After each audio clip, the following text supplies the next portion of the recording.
What's up, y'all? In this video, I'm going to explain my order process. Now, what do I mean when I say order process? This is how I handle every new order that comes through my shop. Now, how many of you have customers that ask the price before they even tell you what they want? No detail or real explanation of what it is that they want on their garments. Because to them, they're just shirts or garments.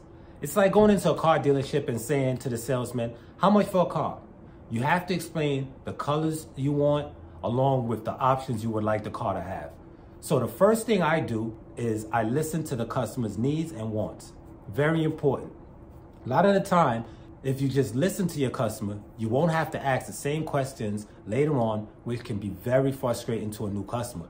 After the customer has finished explaining what they would like, I then ask my own set of questions based on what they've already told me. For example, if they haven't already told me sizes or colors, then that's something that I would ask. Also, another very important question, if not the most important question you should ask, if not already stated, is do you have a deadline or need by date?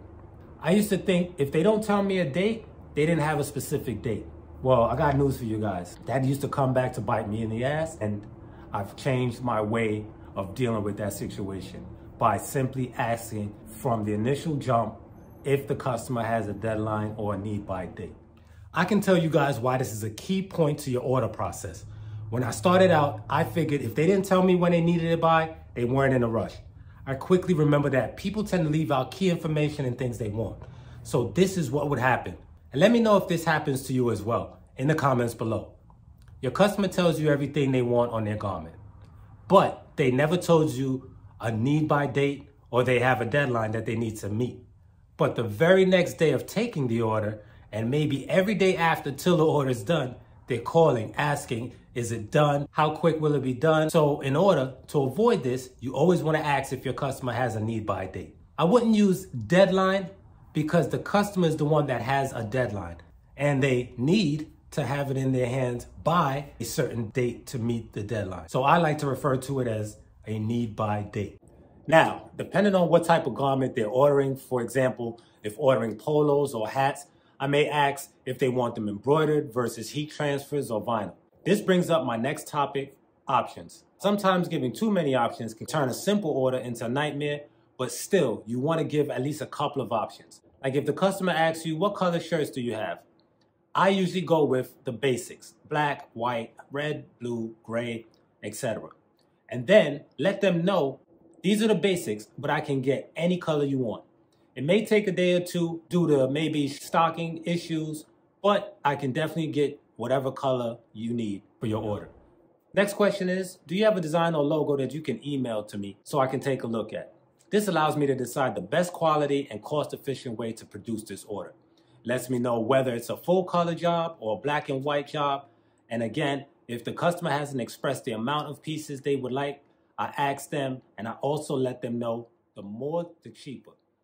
I personally set my discounting prices after 20 pieces. Some of you may have other thresholds that need to be met to give discounts, but whatever it is, make sure you state that to your customer. By letting the customer know more is better, it gives them a better price and at the same time increases your order amount, returning you with a larger profit.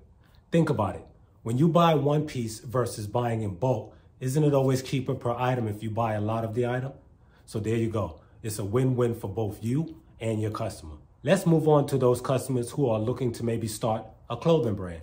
Even though some, if not all of the same questions apply, there are going to be a lot more questions and conversations that you and your customer need to have. Questions may arise like, how do you want your garments to fit? Fit for men, fit for women, depending on what you're designing or how you're creating these garments. You may also want to ask what material they prefer the garments to be made of.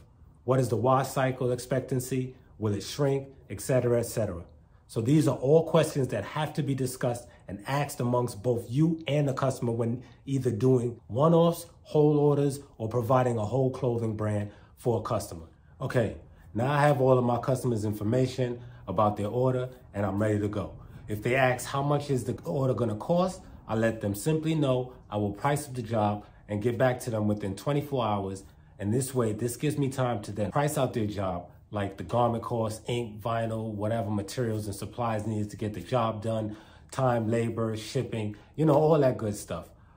Now, before I submit my price to the customer, I always double check my price. Now, like they say in the crypto game and in the stock market, I'm not a financial advisor. Again, that's just me. So I give my customer the price and they agree. I then let them know I would need a 50% deposit to start the job. Once the customer agrees and pays the deposit, I then order my apparel, if not in stock for the job, and then begin working on their artwork or logo.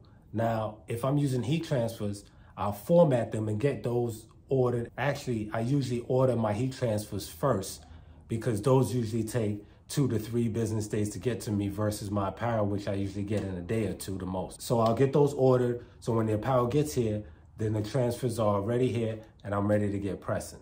While I'm waiting on things for this order, I'll start working on another order. If this is a large order, I'll take this time to maybe knock out some one-off jobs or smaller jobs that are maybe a couple of shirts or hoodies. Jobs that can get done knowing this large job is gonna take more time to get done. So I don't wanna have the customers who have just a few pieces waiting just because they placed their order after the larger order customer.